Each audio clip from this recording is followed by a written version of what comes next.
Hi guys, আসসালামু আলাইকুম। এই ছেলেটা দেখেন কত সুন্দর করে সাইকেল চালাতে পারে। এই যে একবার পিছন থেকে সাইকেল চালাতে পারে, মানে আপনাদেরকে দেখাচ্ছে, আবার সামনে দিকেও সাইকেল চালাতে পারে। দেখেন ছেলেটা কত সুন্দর করে সাইকেল চালায়। আমিও আর কয়েকদিন পর বড় হয়ে গেলে, যদি আমার 8 বছর হয়ে যায়, 8 বছর হলে তারপরে আমি এই ছেলেটার মতো শিখে যাব। দেখেছেন? ওয়াও, কত সুন্দর করে পিছনে এনে এই ছেলেটা সাইকেল চালায়। আমারও সাইকেল চালানোর দরকার ছিল, আমিও সাইকেল চালাবো। এই ছেলেটা এত সুন্দর করে সাইকেল চালাতে পারে।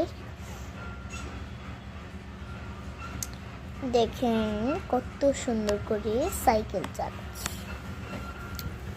এই যে কত সুন্দর একটা সাইকেল। আমারও এরকম সাইকেল চালাতে ভালো লাগছে। দেখেন তো কত সুন্দর রাস্তাঘাট, একদম ক্লিন, একদম একেবারে পরিষ্কার, ফ্রেশ, তাই না?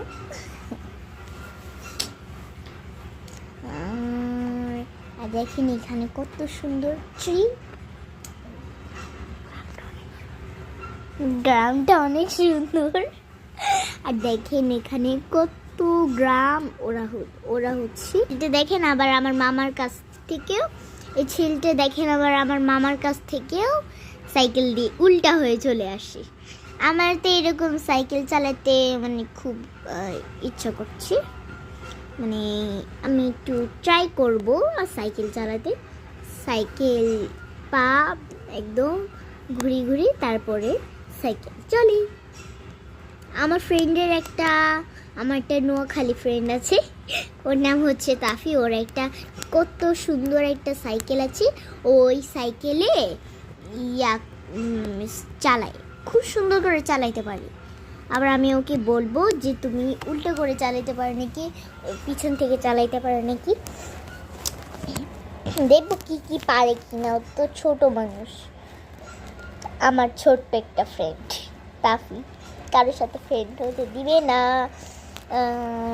মীরাও আছে, মীরা আবার আমাকে ফ্রেন্ড হতে দিবে না, কারণ মীরা আমার মামাতো বোন।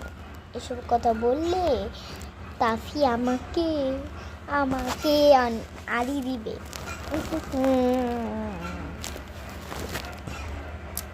তারপরে তাফির সাথে তুহির সাথে ইয়া হবে, এখন থেকে তুহির সাথে ফ্রেন্ড হবে, রিলেশন হবে।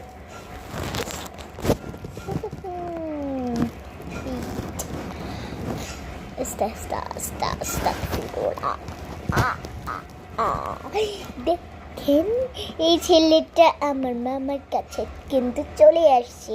তারপর আমার মামা আবার ডাক দিল এই ছেলেটাকে, এই তুমি কি রাস্তাঘাটে অনেক সুন্দর করে সাইকেল চালাই পারো নাকি, দেখাও তো আমাকে সাইকেল চালিয়ে।